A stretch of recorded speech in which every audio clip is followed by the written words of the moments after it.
Championship Saturday across the county for the preps. 4 softball titles, a bunch of track titles, as well as elimination games in baseball. Brandon Stone shooting the Aztecs baseball game and then went home to feed his guinea pig brood. And now he's here to help me narrate highlights. Brandon, hope the guinea pigs are great.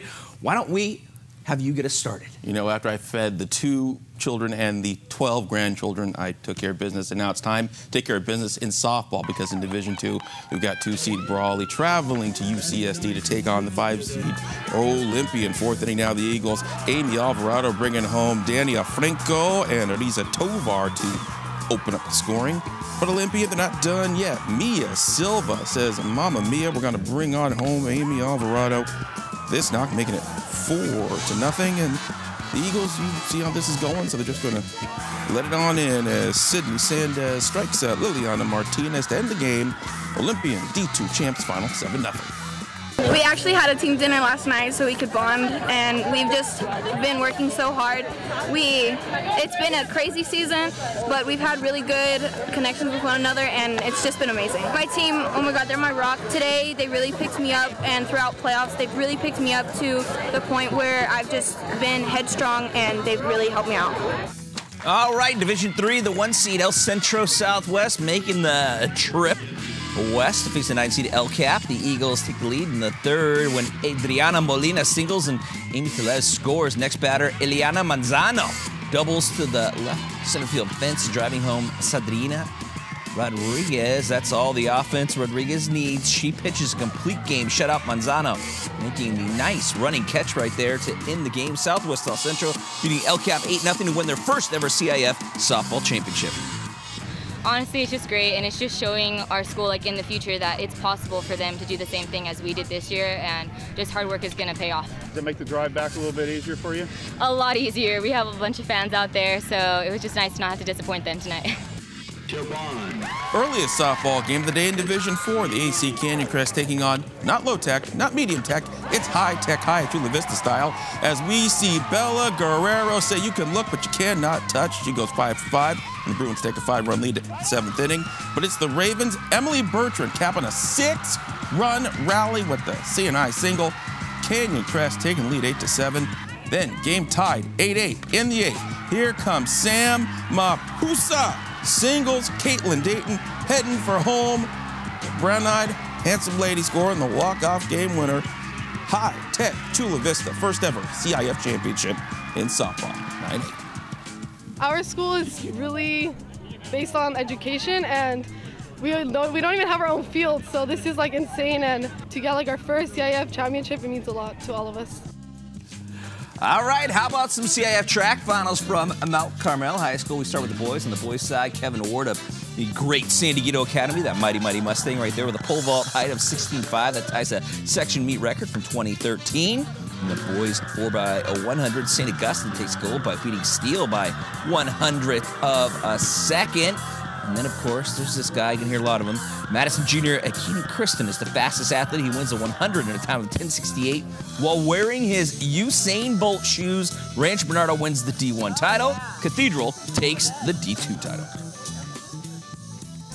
As I was younger, as I grew up, I used to wear Nikes all the time.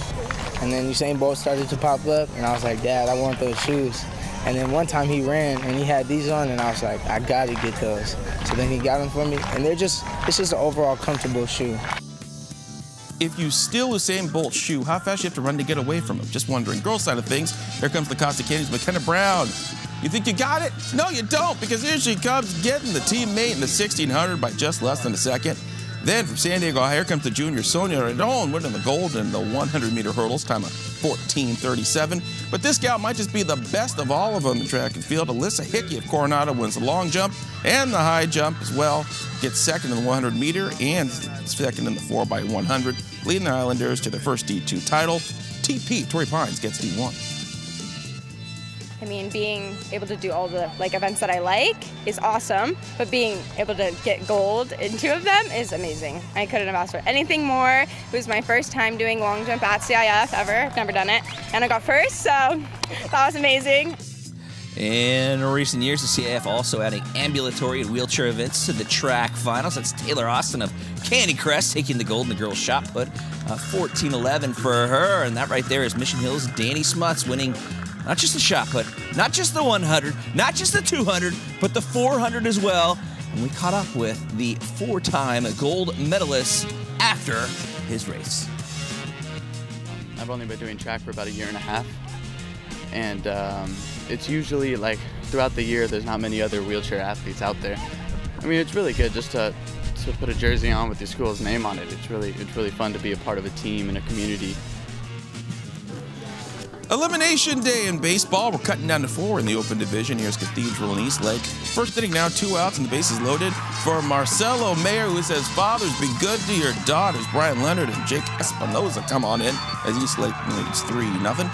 6th now, 3-2 lead for the Titans until that aforementioned Mayer hits right into a fielder's choice, and that's going to score. Adrian Hernandez sliding on in as Eastlake. There's a reason why they're the unanimous #1 in the county right now. They win 5-2. They host Poway on Tuesday. You know, this game means everything to us. Like, we've been working hard all season for this. Like, we work for this, you know, so when you get a chance to come up and it's a big opportunity, you got to cash it in.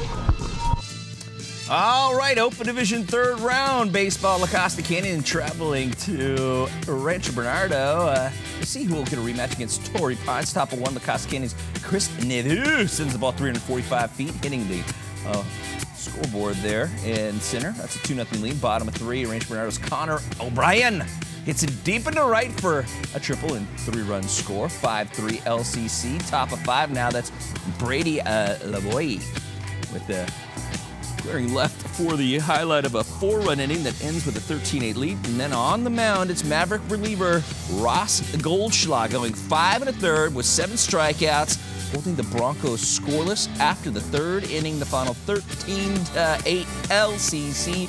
They get another shot at Torrey Pines on Tuesday. I bet you Maddie Sinclair really wants to go. This was really a dogfight. You know, we punched them a couple times, they punched us a couple times, but you know, we pulled together as a team. We were able to get it done. We're gonna have an extra game under our belt, a little more experience in the postseason this season. Just have that momentum going into the game. We want to win. All right, and these highlights fresh off the editing machine. Division 1 or the Open 1 championship from UCSD.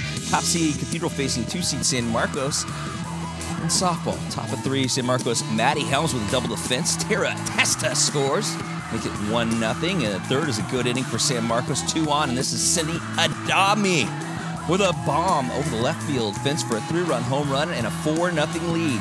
On the mound, Lady Knight, Payson Kidd, holding that score, going the distance with 5 strikeouts, allowing only 4 hits and no runs. I think that's what they call a shutout, as San Marcos wins the Open Division for the 2nd time in 3 years. Not only do they win the Open Division, they also claim the top spot in the state with the win, thanks to the pitching of that Notre Dame Khabib. It was just a lot of energy, and just the whole game was so energized, and it was awesome. And it was great to be surrounded by my team and my defense in the back and my hitting and everything. Our team is awesome. Like, our defense, our hitting, we have the whole package, and we brought it all tonight, and we did amazing.